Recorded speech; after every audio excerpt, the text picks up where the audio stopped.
Bismillahirrahmanirrahim. Assalamualaikum warahmatullahi wabarakatuh. Alhamdulillahirabbil alamin. Wassalatu wassalamu ala asyrafil anbiya'i wal mursalin sayyidina wa habibina wa syafi'ina wa maulana Muhammadin wa ala alihi wa ashabihi ajma'in wa ba'd. Hadaratul mukarramun, para asatidzah, para hujjah, bapak-bapak, saudara-saudara sekalian yang saya hormati, syukur alhamdulillah pada malam hari ini Allah Subhanahu wa taala mempertemukan kita kembali dalam majlis mudzakarah membaca kitab Mukhtasar Minhajul Qasidin. Mudah-mudahan kehadiran kita ke majlis ini mendapatkan jalan pahala dari Allah Subhanahu wa taala. Mari kita awali, kita buka majlis kita ini dengan kita bermunajat kepada Allah Subhanahu wa taala. Mudah-mudahan apa yang menjadi hajat kita semuanya dimudahkan dan dikabulkan oleh Allah Subhanahu wa taala. Amin ya rabbal alamin. Ya Rabbi bil Mustafa balligh maqasidana waghfir lana ma madha ya wasi'al karami. Ya Rabbi bil Mustafa balligh maqasidana waghfir lana ma madha ya wasi'al karami. Ya akramal khalqi ma liman aludhu bihi siwaka inda hululil hadithil amimi. Ya Rabbi bil Mustafa balligh maqasidana waghfir lana ma madha ya wasi'al karami wa lan yadiqa Rasulullah jahuka bi idhil karim tajalla bismi muntaqimi. Ya Rabbi bil Mustafa balligh maqasidana waghfir lana ma madha ya wasi'al karami. Allahumma salli wa sallim wa barik alaihi. Selanjutnya mari sama-sama kita baca suratul Fatihah. Kita kirimkan pahalanya, kita niatkan untuk orang-orang tua kita yang telah berpulang ke rahmatullah, untuk guru-guru kita, para masyayikh kita, para pendahulu Masjid Jami' Miftaul Khair, bil khusus guru kita Bapak Kiai Ahmad Dimyati bin Kiai Ilyas bin Sirin, orang tua kita Bapak Haji Muhammad Siddiq, para pengurus Masjid Jami' Miftaul Khair yang lainnya yang tidak dapat kita sebutkan satu persatu nama mereka semuanya. Namun semua itu terhitung oleh Allah Subhanahu wa taala, tercatat oleh Allah Subhanahu wa taala, yang telah berbakti, yang telah beramal di masjid ini, juga para mufiqin, mufiqat, para ahli waris Masjid Jami' Miftaul Khair. Kita doakan semuanya mudah-mudahan senantiasa mendapat curah rahmat dan maghfirah dari Allah Subhanahu wa taala, diampuni segala dosa dan kesalahannya, diangkat derajatnya di sisi Allah Subhanahu wa taala, dijadikan kubur mereka semuanya raudhah min riyadil jannah. Juga kita niatkan Fatihah untuk saudara-saudara kita, keluarga kita yang dalam keadaan kurang sehat. Saudara Agus Sugita, bendahara masjid, ya sampai saat ini masih kurang sehat. Kita doakan mudah-mudahan Allah Subhanahu wa taala menyehatkan badannya, mengangkat penyakitnya untuk bisa beraktivitas seperti biasa. Ala hadhihi niyyah wa kullu niyatin shalihah ila hadratin Nabi Mustafa Rasulillah sallallahu alaihi wasallam. Al-Fatihah. A'udzu billahi minasyaitonir rajim. Bismillahirrahmanirrahim. Alhamdulillahirabbil alamin, arrahmanir rahim, maliki yaumiddin. Iyyaka na'budu wa iyyaka nasta'in. Ihdinas siratal mustaqim. Shiratal ladzina an'amta 'alaihim ghairil maghdubi 'alaihim waladdallin. Amin. Ya. Sebelum kita melanjutkan, saya hanya mengingatkan ya bahwa sedikit lagi kita akan memasuki Idul Adha, ya, Idul Adha, Lebaran kurban. Ya, tentunya berkaitan dengan hal tersebut, Masjid Jami' Miftaul Khair membuka kesempatan untuk kita berkorban di masjid ini. Untuk yang berniat ingin berkorban dengan kambing ataupun domba, ya, silahkan dibawa aja pada saatnya nanti hari Idul Adha. Yang waktunya kita masih menunggu keputusan pemerintah, ya, mengikuti apa yang menjadi keputusan pemerintah. Kalau di Almanak hari apa? Hari Sabtu apa hari Minggu? Ahad. Sabtu.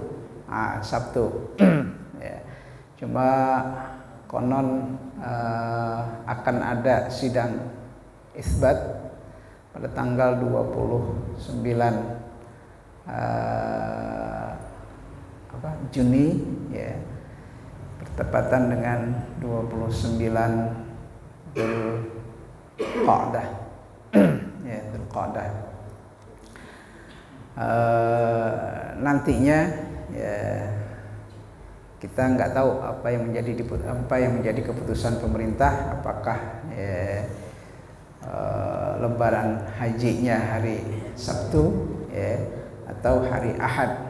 Karena kalau melihat standarisasi ru'yah, karena pemerintah itu berpegangan kepada ru'yah, itu posisi hilalnya, ya, nggak seragam, ya, nggak seragam.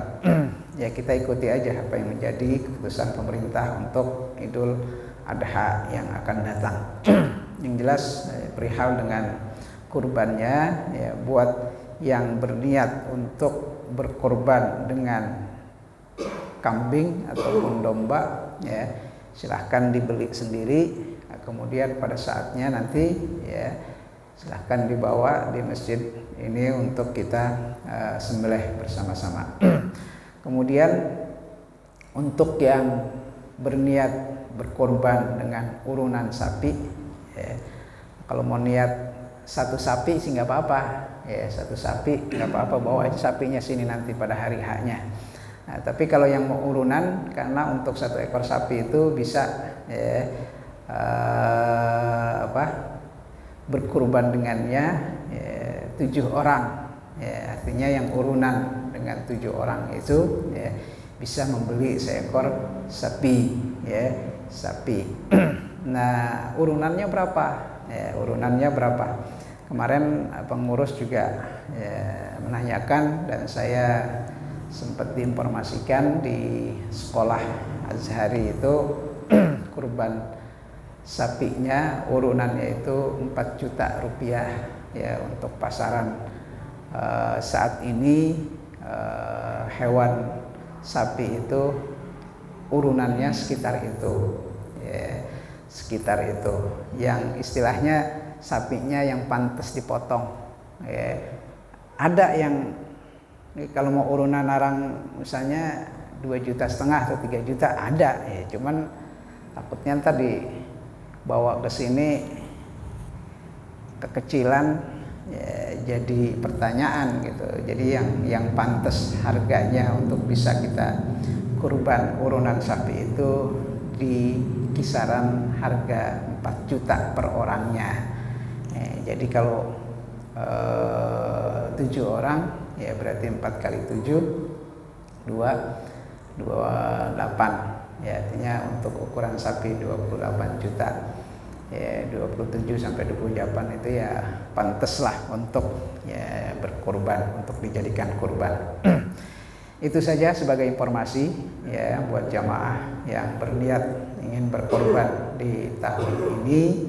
Jadi untuk kambing ataupun domba kita nggak membuka pembelian lewat masjid, ya, karena harganya bervariasi, ya, silahkan aja dihubungi para penjualnya, ya, nanti pada saatnya di hari H bisa dibawa ke masjid ini. Untuk sapi bisa dengan urunan, ya, harga urunannya itu per orangnya sebesar 4 juta rupiah, ya. Ini saja, mudah-mudahan dapat menjadi maklum adanya. Baik, kita lanjutkan pembacaan kita dari kitab Mukhtasar Minhajul Qasidin. Qala musannif rahimahullah, wa amma gharadul mu'ti fala yakhlu imma yakuna talaban lil mahabbah wa huwa al hadiyah fala ba'sa bi qabuliha idza lam takun rishwah wa lam yakun fiha minnah. Ya. Kemarin sampai paragraf ini. Adapun tujuan dari orang yang memberi, ya ini kan kita berbicara masalah adab, etika ya dalam menerima pemberian.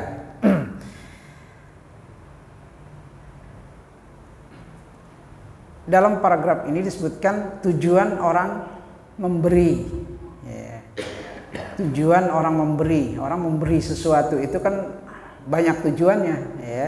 Ada yang tujuannya fala yakhlu imma yakuna talaban lil mahabbah. Yang pertama itu tujuan adalah untuk mencari persaudaraan, kasih sayang, persaudaraan, mahabbah, cinta kasih, mahabbah. Yang diberikan itu berupa hadiah. Hadiah itu bisa berupa barang, bisa berupa uang. Bisa berupa uang ataupun yang lainnya. Tujuannya itu adalah ya untuk memupuk tali kasih, memupuk tali kasih persahabatan, atau persaudaraan dan lain sebagainya. Nah, ini kita sebutnya dengan hadiah. Fala ba'sa bi qabuliha idza lam takun rishwah. Boleh kita menerima hadiah pemberian orang itu kalau memang tujuannya adalah untuk memupuk tali kasih. Hadiahnya itu untuk memupuk tali kasih. Idza lam takun rishwah. Asalkan jangan untuk menyogok. Kalau menyogok, khususnya bagi para pemegang keputusan, biasanya ini kan sogokan. Orang dikasih hadiah, ya nyogoknya bisa dalam bentuk duit, bisa dikasih hadiahnya dalam bentuk barang, bisa dalam bentuk motor, mobil dan lain sebagainya, banyak sekali. Ini kalau tujuannya adalah rishwah, menyogok agar urusannya diperlancar, agar tendernya menang, agar proyeknya lancar, untungnya gede, dikasih sogokan, maka ini tidak boleh untuk diterima. Walam yakun fiha minnah. Minnah ini maksudnya adalah balas budi. Hampir sama sebetulnya dengan rishwah. Orang seorang pejabat misalnya dikasih hadiah, hadiahnya walaupun dia nggak punya proyek, nggak punya tender, tapi ada tujuan lain. Tujuannya apa? Ya mungkin nanti setahun atau 2 tahun yang akan datang dia punya urusan dengan pejabat tersebut, sehingga ketika diajukan urusannya itu, nah orang yang tadinya dikasih hadiah itu merasa berhutang budi. Nah ini tidak boleh. Hampir sama sebetulnya hutang budi dengan rishwah itu. Kalau rishwah biasanya manfaatnya langsung diambil. Hutang budi itu biasanya di kemudian hari, di kemudian hari baru diambil manfaatnya. Nah ini yang tidak boleh. Artinya kalau pemerintah, kalau negara kita berusaha untuk memberantas korupsi, ya sebetulnya memang dalam agamanya tidak dibenarkan. Hal seperti itu, hadiah-hadiah yang tujuannya adalah untuk rishwah, yang tujuannya adalah untuk menyogok, itu memang tidak dibenarkan. Dalam agama udah jelas-jelas tidak boleh, haram hukumnya menerima hadiah seperti itu. Maka sekarang ini kan yang sedang dilakukan oleh pemerintah adalah pemberantasan korupsi. Korupsi itu kan bahasa sekarangnya, bahasa dulunya ya nyogok, bahasa dulunya itu rishwah. Rishwah itu sogokan, karena orang ingin mendapatkan manfaat dari hadiah tersebut yang diberikan kepada orang-orang yang memangku jabatan, karena mereka ini atau dengan jabatannya bisa melakukan banyak hal, Makanya dikasihlah sogokan, dikasihlah iming-iming dan lain sebagainya, banyak. Jadi bentuk riswah itu bukan hanya dalam bentuk uang, bukan hanya saja dalam bentuk barang, bisa juga dalam bentuk jabatan misalnya. Itu juga riswah juga, jabatan. Seorang yang awalnya jabatannya masih bawah, cuman karena punya dikasih hadiah atau dikasih iming-iming, dengan dinaikkan pangkatnya dan lain sebagainya, ini adalah bentuk riswah. Itu adab menerima hadiah, tapi kalau tujuannya adalah mahabbah, tujuannya adalah untuk memupuk tali kasih, dibolehkan, dibolehkan untuk diterima. Ats-tsani ayyakuna gharadul mu'ti ats-tsawab. Kemudian yang kedua, orang ketika memberikan sesuatu itu punya tujuan. Yang tadi tujuannya adalah mahabbah, untuk memupuk tali kasih. Nah, yang kedua ini tujuannya adalah pahala dari Allah Subhanahu wa taala. Apa itu? Yaitu zakat ataupun sedekah. Kita mengeluarkan zakat, kita keluarkan harta kita, kita keluarkan harta kita, kita sisihkan harta kita, kita keluarkan, kita berikan kepada orang lain. Tujuannya apa? Saya mengeluarkan zakat dari harta saya. Maka ketika dia berikan hartanya itu, atau barangnya itu, atau uangnya itu kepada orang lain dengan niat zakat, apalagi dia tahu zakat itu diberikan kepada siapa? Asnaf yang 8. Zakat itu nggak boleh diberikan untuk pembangunan masjid misalnya. Kalau tujuannya diberikan kepada pembangunan masjid nggak boleh zakat. Kalau sedekah boleh. Kalau zakat itu sudah ditentukan dalam Al-Quran, ada 8 orang yang berhak untuk menerima zakat yang disebut dengan asnaf, kelompok 8 orang itu, orang fakir miskin, sabilillah, ibnu sabil, gharimin, orang yang punya ibnu sabil. Kemudian apalagi ada 8 itu, wal mu'allafati qulubihim, orang yang mu'allaf, yang baru masuk Islam, kemudian dia hidup dalam kekurangan, itu boleh dikasih zakat atau menerima zakat orangnya. Tapi kalau diberikan atau dikeluarkan untuk misalnya untuk membangun sekolah, tapi kalau tujuannya diberikan ke sekolah untuk anak yatim misalnya, atau orang fakir, untuk orang fakir membantu biaya sekolahnya, itu boleh.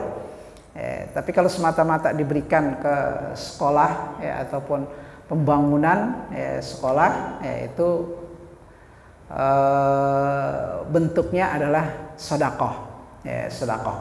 Nah, zakat ini ketika kita keluarkan, kita sisihkan harta kita, apalagi kalau mungkin udah tahu berapa minimal yang kita keluarkan, 2,5%-nya dari apa yang kita punya, kita kasih, kita serahkan kepada, atau kita berikan kepada fuqara, kita berikan kepada masakin, orang miskin, apalagi mendapatkan keluarga, kita punya ikatan keluarga, tali persaudaraan keluarga yang masuk dalam kategori fakir miskin. Nah, itu lebih utama untuk kita berikan zakat dari harta kita, kita berikan. Nah, kalau niatnya untuk yang dikeluarkan itu adalah untuk zakat, maka dia akan mendapat pahala di sisi Allah Subhanahu wa taala.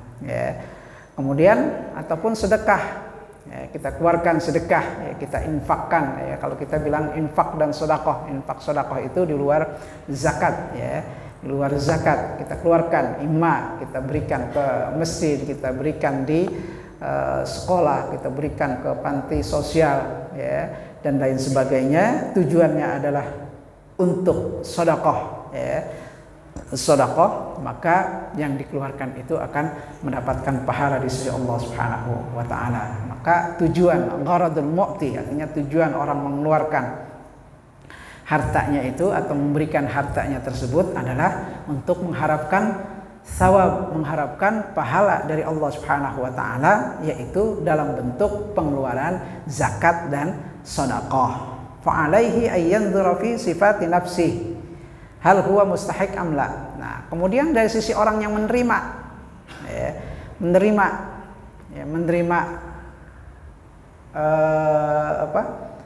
zakat tadi atau sedekah tadi. Sedekah itu kan boleh dikeluarkan ke masjid, lewat masjid misalnya, toh nantinya juga masjid akan mendistribusikannya lagi, walaupun mungkin kalau masjid biasanya pakai ada event-event tertentu gitu, ada santunan dan lain sebagainya.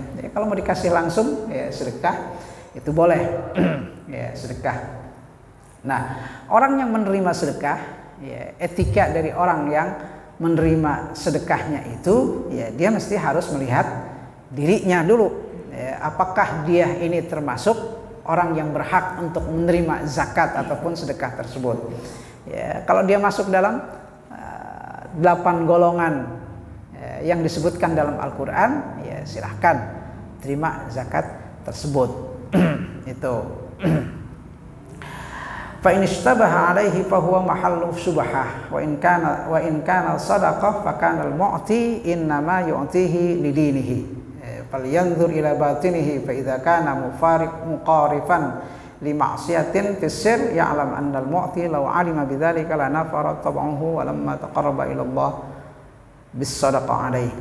Kemudian orang yang memberi sedekah, orang yang memberi sedekah,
zakat ataupun sedekah, tentunya kita juga melihat pribadi orang yang akan kita kasih. Jangan kalau misalnya kita tahu orang itu kerjaannya judi, mabok, kemudian kita kasih zakat. Nah, ini agama itu menganjurkan kalau bisa jangan dikasih. Kenapa? Karena kita tahu, kita masih ragu aja ini orang, istilahnya biasanya ini kalau kesehariannya sering mabok apa enggak. Dalam kata syubhah aja artinya kita ragu ini, itu lebih baik jangan dikasih. Kita masih ragu, apalagi kalau kita tahu benar keseharian atau kepribadian orang ini, memang sering mabok, sering judi, maka dihindari untuk memberikan atau mengeluarkan zakat kepada orang tersebut. Muqarifan li ma'siyatin fisir, atau kita syubhah itu artinya kita ragu, ini orang kalau kita kasih zakat itu akan dibuat maksiat. Walaupun maksiatnya enggak di depan mata kita. Fisir itu maksudnya enggak di depan mata orang yang ngasih. Itu. Ya'lamu annal mu'ti law 'alima bidzalika la nafara tabuhu wa lamma taqarraba ila Allah bis sadaqah alaihi. Karena tujuan orang yang mengeluarkan zakat tadi atau mengeluarkan sedekahnya itu, harapan dia apa? Dia mendapatkan pahala dari Allah Subhanahu wa taala. Sementara kalau dia tahu harta ataupun uang yang dia keluarkan itu akan dipakai maksiat kepada Allah Subhanahu wa taala, ya pastinya dia akan lari dari itu. Artinya ya dia tidak mungkin, ya.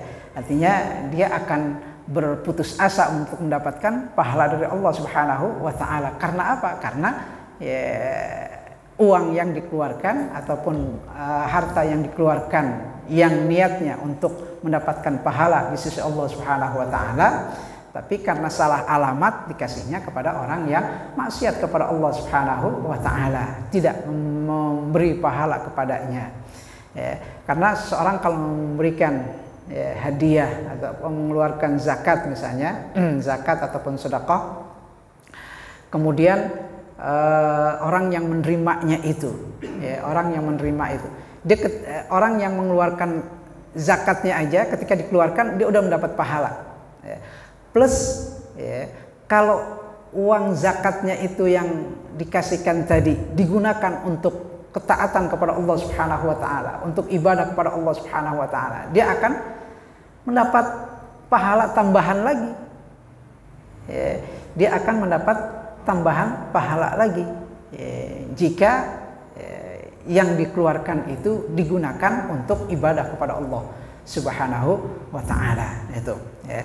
Jadi pada awal dia keluarkan dia udah pasti mendapat pahala karena dia mengeluarkan zakatnya, ya. Zakat itu adalah rukun, ya, rukun Islam, ya, yang kalau dikerjakan artinya zakat itu kan dikeluarkan buat orang yang mampu, ya, orang yang punya harta, ya. Orang yang nggak punya harta nggak wajib mengeluarkan zakat. Makanya zakat itu ada nisabnya. Nisab itu batasan ukuran seberapa kita punya kekayaan, kita keluarkan zakatnya. Ya, kalau kita punyanya pas-pasan, ya, nggak sampai ke nisab, ya nggak wajib kita keluarkan zakatnya. Ya, nggak wajib kita keluarkan zakatnya. Walaupun itu rukun Islam, ya, karena kita nggak ada harta yang kita keluarkan untuk zakat, ya nggak wajib. Ya, sama dengan haji. Haji juga kan wajib hukumnya. Tapi ketika kita nggak bisa, pertama nggak kuat bayar ONH-nya, kedua sekarang ONH mesti harus nunggu 25 tahun. Kalau kita bayar sekarang nih, daftar sekarang, ya konon katanya 25 tahun. Ada yang bilang lebih dari itu, gantung dari kuotanya. Ya kewajibannya itu masih mu'allaq istilahnya, ya masih tergantung, ya, tergantung kita punya uangnya untuk bayar ONH-nya. Setelah itu, ya setelah kita mampu bayar ONH-nya, kita menunggu gilirannya, ya, gitu. Nah, sama dengan zakat juga. Zakat itu ada syaratnya. Syaratnya apa ya? Kita punya harta, ya, yang mencapai ke nisab. Nisab itu batasan, ya, batasan minimal kita punya harta berapa, ya, untuk bisa kita keluarkan zakatnya, ya, zakatnya. Kalau kita punya uang, kalau dalam mazhab Imam Syafi'i menyebutkan standarnya itu paling enggak kita punya kekayaan senilai 82 gram emas. Ya, emas itu sekarang harganya, ya, 999.000, ya, hampir 1 juta. Taruhlah kita hitung 1 juta, kalau 82 gram, ya, emas itu berarti 82 juta, ya. Nah, kalau kita punya simpenan uang senilai itu, ya, senilai 82 juta, dan 82 juta ini nggak kita pakai, artinya nilainya itu segitu terus dalam 1 tahun, ya, namanya haul. Haul itu, ya, dari satu batas waktu sampai 1 tahun penuh, itu namanya haul. Makanya kalau ada acara haul, ya, keluarga yang meninggal itu karena, ya, diadakannya setahun sekali, namanya haul, ya, dan istilah itu kan diambil dari istilah zakat. Nah, zakat itu kalau sudah masuk haulnya, kemudian sampai batas nisabnya, ya, keluarkan, ya, zakatnya. Berapa? Ya, zakatnya itu 2,5%, ya, 2,5%. Ya, kira-kira kalau 82 juta itu sekitar 2 jutaan, ya, sekitar 2 jutaan, ya, kita keluarkan. Nah, 2 juta ini, ya, boleh dikasih ke panitia zakat untuk didistribusikan ke para mustahik Boleh juga kita langsung kita kasih si fulan, apalagi kalau tahu ada saudara, misalnya saudara gua tinggal jauh di sono di Cengkareng misalnya, dia orang termasuk orang yang nggak ada, fakir miskin, boleh anterin sono atau transfer. Kalau ongkos ke sononya mahal, transfer aja, minta rekeningnya, ini gue transfer, gue punya zakat. Atau misalnya dari dua itu dibagi-bagi, ya, karena saudaranya banyak yang fakir, yang miskin, dibagi-bagi, ya, kedapatan arang 250.000, boleh, silahkan keluarkan langsung sendiri, boleh, ya. Mau dikasih dititipkan ke panitia zakat untuk didistribusikan, boleh, itu zakat, ya. Dan zakat itu sudah ada asnafnya, sudah ada komponennya. Dia yang berhak itu para fuqara, masakin, ibnu sabil. Ibnu sabil ini adalah orang yang kalau dulu berjihad di jalan Allah. Kalau sekarang itu ulama mengartikan anak-anak yang sedang belajar jauh, misalnya belajar di pesantren, boleh dikasih zakat. Demikian, itu zakat. Kalau sedekah sifatnya umum. Ya, sedekah itu sifatnya umum, nggak tergantung kepada nisab dan haul tadi. Sedekah, ya, kita punya kelebihan, ya, rezeki gitu, ya, dapat rezeki nomplok misalnya, langsung keluarkan sedekahnya, silahkan, ya. Sedekah boleh dikasih ke masjid, boleh ke sekolahan, boleh ke panti asuhan, ke siapa saja, ya, termasuk yang asnaf 8 tadi yang disebutkan dalam Al-Quran pun boleh, fuqara, masakin, tetangga kita dan lain sebagainya, silahkan. Itu sedekah dan sifatnya lebih umum. Bahkan orang orang yang tidak seakidah pun kalau kita mau kasih sedekah boleh. Ya, dan sedekah kan nggak mesti juga dalam bentuk uang, bisa saja dalam bentuk makanan, bisa dalam bentuk sembako dan lain sebagainya. Itu sedekah. Ya. Kemudian selanjutnya ats-tsalis ayyakuna gharadul mu'ti asy-syuhrah war-riya was-sum'ah. Nah, ini tujuan berikutnya, orang ketika memberikan hadiah, orang ketika memberikan pemberian, itu tujuannya adalah untuk syuhrah. Syuhrah ini biar terkenal. Biar terkenal. War-riya. Ya, riya dalam bahasa syariat kita juga, dalam bahasa Indonesia disebut riya, ya. Riya.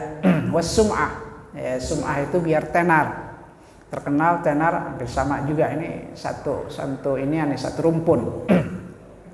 Ya, satu rumpun. Payam bagi ayyurad alaihi qasduhu al-fasid, maka mesti harus, ya, diluruskan ini tujuannya yang salah ini, ya, yang rusak. Karena orang kalau memberi sesuatu tujuannya adalah biar terkenal, ya, biar dianggap atau dinilai di mata orang itu sebagai orang dermawan, sebagai orang yang pemurah hati dan lain sebagainya. Nah, berarti ketika dia memberikan itu tujuannya itu salah, ya, tujuan yang salah. Ayyurad alaihi qasduhu al-fasid wala ya'khudhuhu. Dan ya, kalau kita tahu emang tujuannya syuhrah seperti itu, ya, tidak kita terima. Ya, kita tidak terima. Li'annahu idza qabilahu yakunu mu'inan lahu ala qasdihi al-fasid. Kenapa? Kalau kita terima, malah kita mendukung apa yang menjadi tujuan dia. Tujuan dia adalah syuhrah. Tujuan dia adalah biar tenar, biar terkenal, biar dianggap bahwa dia adalah orang yang dermawan. Kemudian kita terima pemberiannya, ya berarti kita mendukung tujuannya yang salah itu, kita dukung kalau kita terima. Makanya yang pertama itu imma kita tolak atau kita luruskan, tujuannya. Tujuan dia itu kita luruskan. Jangan memberikan sesuatu untuk syuhrah. Jangan memberi sesuatu itu biar tenar, biar dianggap dermawan. Ya, kita ajarkan dia yang benar itu bahwa tujuannya adalah lillahi ta'ala. Kalau memang itu adalah sedekah, ya sedekah karena Allah Subhanahu wa ta'ala. Kalau memang itu adalah zakat, ya zakat, dan berharap pahala dari Allah Subhanahu wa ta'ala. Karena kalau tujuannya adalah riya, kalau tujuannya adalah ketenaran, kalau tujuannya adalah biar terkenal, ya dia tidak akan mendapatkan pahala dari Allah Subhanahu wa ta'ala.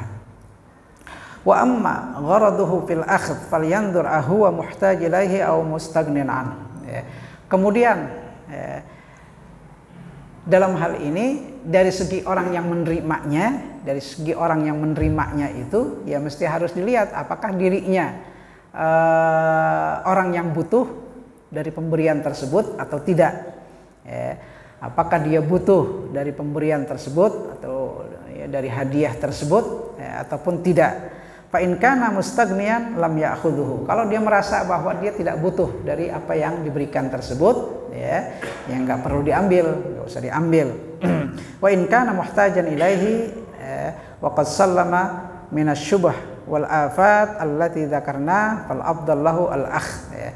Tapi kalau dia merasa butuh, muhtajun ilaihi, dia butuh dengan pemberian tersebut, kemudian yang tadinya orang tersebut ketika dia mengeluarkan sedekahnya tujuannya adalah syuhrah, kemudian sum'ah, biar dikenal, riya, kemudian sudah kita luruskan tujuan yang salah tadi, kita luruskan bahwa kalau memberi hadiah itu harus diniatkan lillahi ta'ala, harus diniatkan karena Allah Subhanahu wa ta'ala, dan dia sudah membenerin niatnya tadi, udah memperbaiki niatnya tadi yang salah, kemudian kita yang dari sisi yang menerimanya itu merasa bahwa kita perlu dari yang diberikan tersebut, membutuhkannya, sementara dia sudah ikhlaskan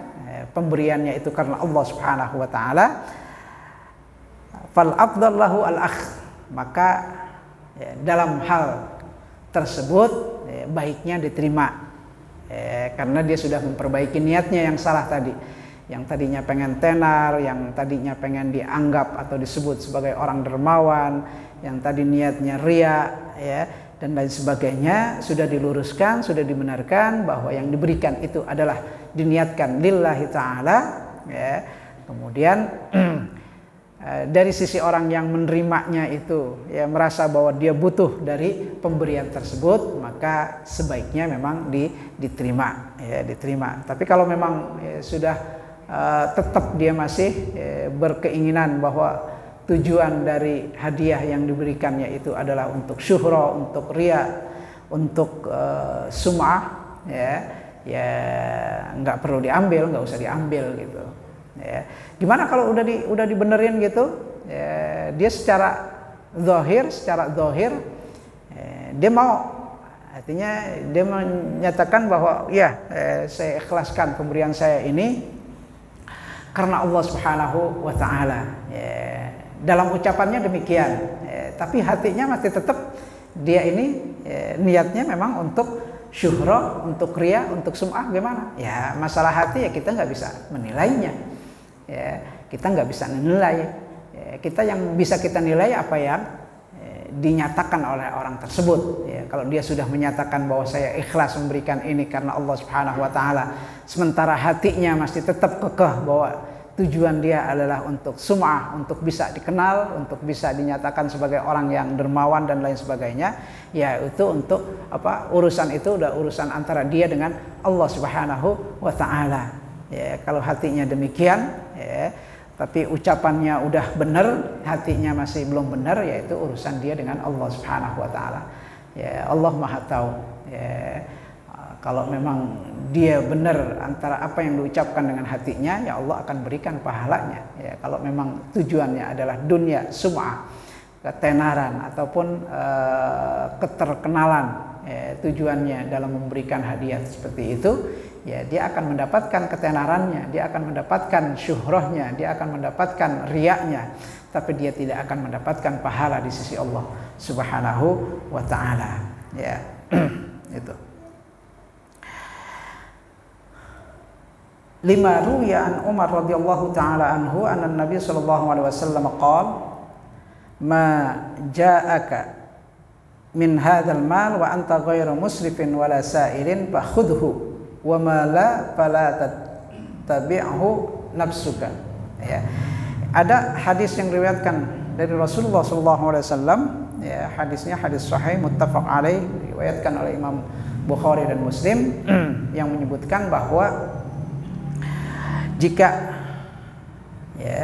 datang kepadamu pemberian harta, sementara kamu tidak berharap dan tidak meminta,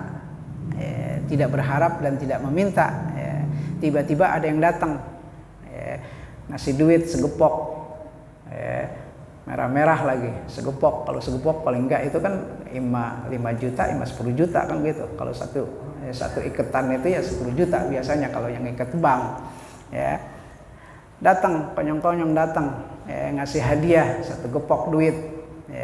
Kalau dalam hadis Rasulullah SAW, kalau yang bawa itu sudah bersih dari syubhat tadi, enggak ada sum'ah, enggak ada syuhro, enggak ada riya. Kemudian kita tahu bahwa orang ini orang baik, orang baik, dia ngasih hadiah.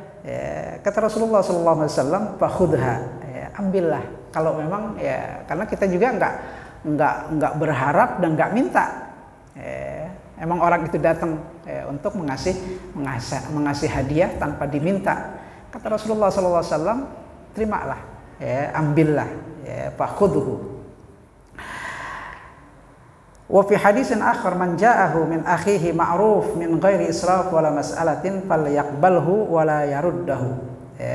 Dalam hadis lain, barang siapa yang dibawakan oleh saudaranya hadiah, ma'ruf ini sesuatu yang baik, bisa dalam bentuk hadiah ataupun pemberian ma'ruf min ghairi israf wala mas'alatin, yang dia tidak minta, yang dia tidak berharap dan dia tidak minta, falyaqbalhu wala yaruddahu, maka hendaklah dia terima pemberian tersebut dan jangan ditolak. Enggak boleh, menolaknya enggak boleh, diterima dan jangan ditolak. Fala wala yaruddahu fa inna ma huwa rizqun saqahullahu ilaihi, karena sesungguhnya yang dibawa itu adalah rezeki yang memang Allah Subhanahu wa taala arahkan untuk diberikan kepada kamu. Jadi Allah memberikan rezeki melalui orang itu, maksudnya demikian. Kalau ada orang ngasih hadiah, walaupun kita mungkin saat itu merasa kita ini nggak berhak, nggak pantas untuk menerima hadiah tersebut, terima. Kata Rasulullah, terima dulu, karena itu adalah rezeki yang Allah Subhanahu wa taala titipkan melalui orang tersebut untuk kita. Perihal setelah kita terima, setelah itu kita hadiahkan lagi kepada orang lain, silahkan. Itu. Jadi etikanya demikian. Kalau ada orang yang membawa hadiah, orang itu kita kenal bahwa orang itu orang baik, artinya nggak ada syubhah, nggak ada keraguan dari apa yang dia punya, dari hadiah yang dia kasih tersebut, bukan hal-hal yang mempunyai sifat keraguan. Keraguan, kalau keraguan maksudnya jangan-jangan duitnya dari hasil korupsi dan lain sebagainya. Enggak, kita kenal orang itu orang baik, kita kenal baik dia. Kemudian dia datang ke kita mengasih hadiah. Kata Rasulullah, terima. Terima, karena itu adalah rezeki yang Allah Subhanahu wa taala berikan untuk kita melalui orang tersebut. Fa innama huwa rizqun saqahullahu ilaihi. Jadi hadiah itu adalah rezeki yang memang Allah Subhanahu wa taala berikan kepada kita melalui orang tersebut, kita terima. Makanya catatannya adalah seandainya setelah kita terima, kemudian setelah itu kita hadiahkan lagi kepada orang lain karena kita merasa bahwa kita tidak terlalu membutuhkan ini. Kita tidak terlalu membutuhkan hadiah tersebut, kemudian kita hadiahkan lagi kepada orang lain, itu akan menjadi baik. Pertama, orang itu ketika memberikan hadiahnya dia akan mendapatkan pahala di sisi Allah Subhanahu wa taala. Dengan kita berikan lagi hadiah tersebut kepada orang lain yang lebih membutuhkannya, maka itu akan menjadi plus sawab ataupun pahala plus untuk orang yang memberikan hadiah tersebut. Dulu pada zaman Rasulullah, juga ada seorang sahabat ingin memberikan hadiah, pemberian.